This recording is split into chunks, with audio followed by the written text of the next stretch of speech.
But I can't lie, seeing Stipe be the guy to just get in Jones's face and put him out would be dope. Jon Jones and Stipe Miocic, guys, it is finally happening. UFC 295 at Madison Square Garden in New York.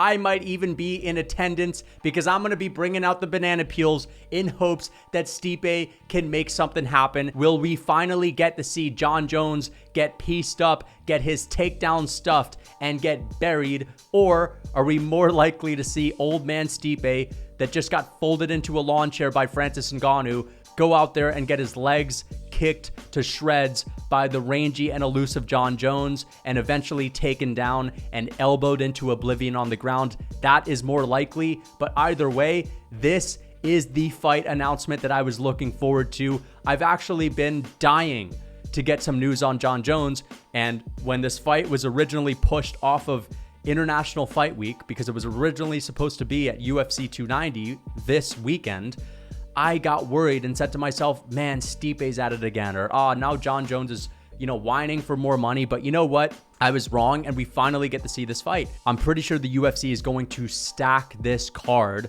to get as much out of Jon Jones as they can possibly get, because it's probably his last fight. And Conor McGregor is not coming back to fight this year, and because of that, the UFC is going to want to capitalize on every single card that they can possibly capitalize on. I'm really looking forward to some other announcements on, what the co-main event might be, and I'm sure that they'll make it a title fight because they're trying to make up for a lack of Conor. And now when it comes down to the fight itself, we have to take this into account. Who has Stipe really fought? Think about it like this. He hasn't fought a single guy that will kick him at range. DC is a tough opponent that's going to get in Stipe's face and do dirty boxing with him, but he's not going to kick him at range. Francis Ngannou's not a long, rangy guy that's going to offset you with leg kicks and body kicks. That's really good at mixing it up. And that's what Jon Jones is best at on the feet. It's not only that he's fast and he's defensively sound and all that, he's so good at mixing up different attacks when it comes to his kicks. He has one of the best kicking games in MMA history, to be honest. And you're looking at Stipe. Yes, he has the championship experience. He has the grit. He's got that immigrant mentality, that Stiopic mindset, as Joey Diaz likes to say. But at this point in his career, especially when he's used to fighting heavyweights that are much slower and just less technical than a Jon Jones, I don't give him the greatest chance. Now, of course, his best wins are over the likes of a Daniel Cormier that gave Jon Jones a couple of tough fights. If you want to call them tough fights, Jones still won them pretty handily, but he's coming off of a devastating KO loss. He's been out of the cage for basically 2 years at this point, and he'll just get in your face and he'll try to box with you, and he does have a long reach. It's like an 81-inch reach, but he doesn't really use it. Stipe is a guy that likes to throw shorter punches, and I don't know if he's as powerful as he used to be back in the day. Now, guys like Anthony Smith have came out and said that Stipe's looking really big and Stipe's bulked up a lot. And if I were to pick this fight a few years ago, I would say Jon Jones is too much for him because they're around the same size. But Stipe is carrying a lot more weight.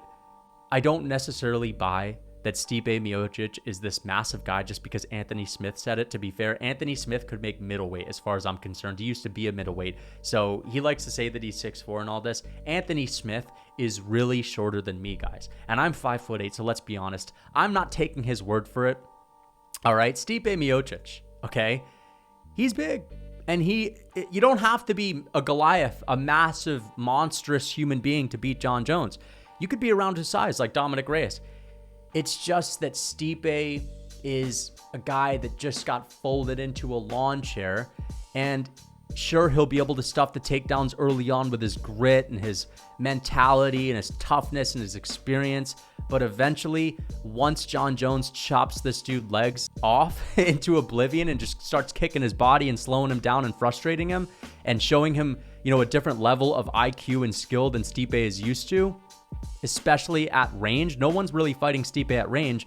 I feel like Stipe is going to get frustrated, and that'll present an opportunity to where Jones can duck under him for a double leg takedown. He'll take Stipe down, and there we will see a big skill discrepancy with the grappling or the jiu-jitsu. Yes, we've seen Stipe out-grapple a green Francis Ngannou that really wasn't all that great with his grappling at that point in his career. Yes, we've seen Stipe take down DC a couple of times or, survive with DC on the ground, but let's be honest.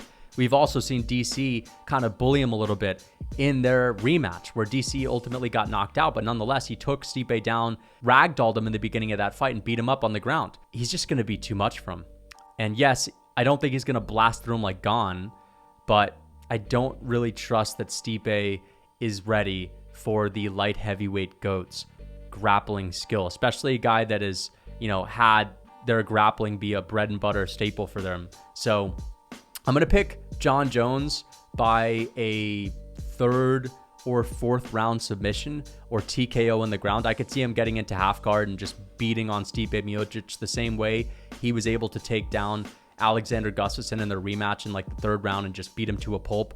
I could totally see that happen as well. All that being said, we could see Stipe Miocic be the guy to put the final nail in the coffin that Dominic Reyes failed to put in. All right, if you're catching my drift, I could see Stipe Miocic stuffing a couple of takedowns because he does have a good grappling base for the heavyweight division, getting in Jon Jones's face and landing similar shots that Dominic Reyes landed, except they're heavyweight shots. They're a little bit harder. And he also has toughness, and he also has the ability to stay cool, calm, and collected in a championship setting.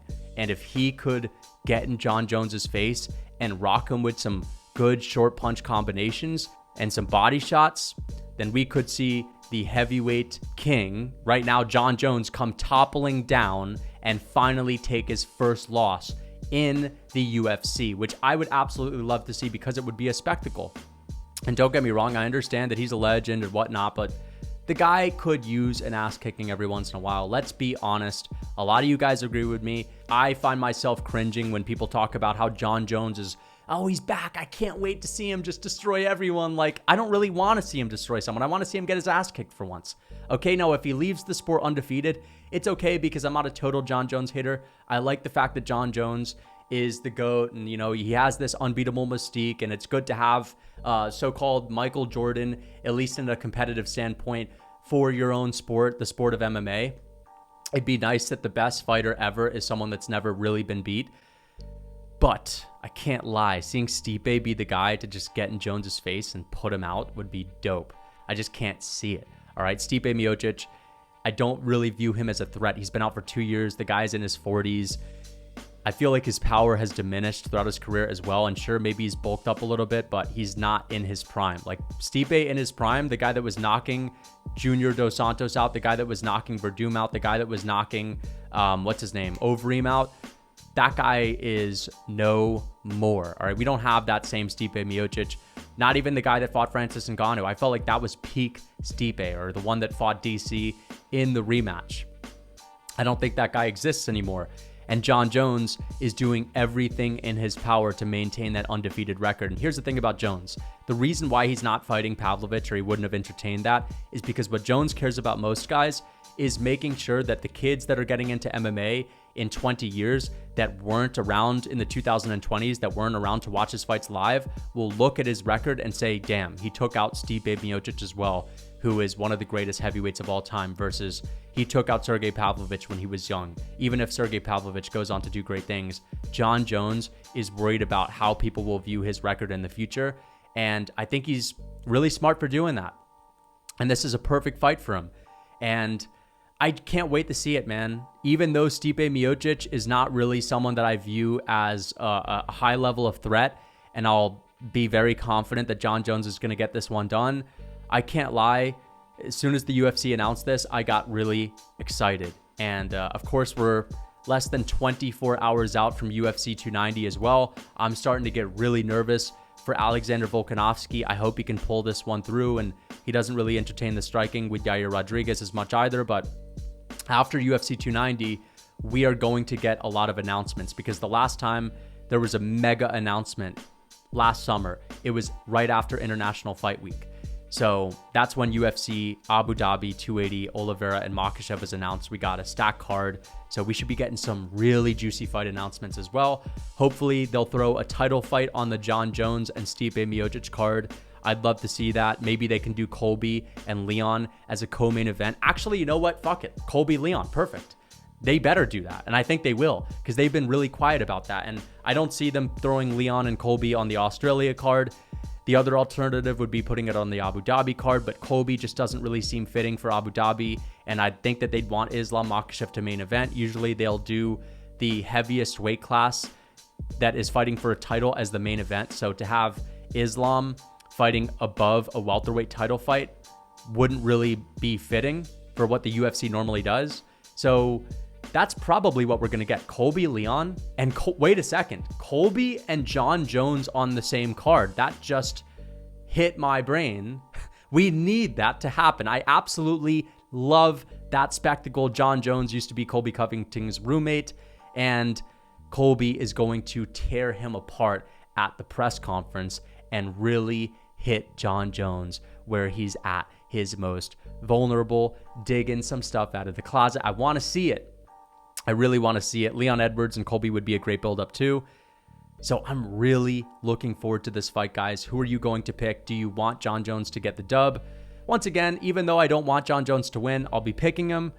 And if he does win, it won't be at the end of the world because I do respect everything that he's done in the cage. So either way, we'll get a decent outcome. And I hope you guys enjoyed the video. Until next time.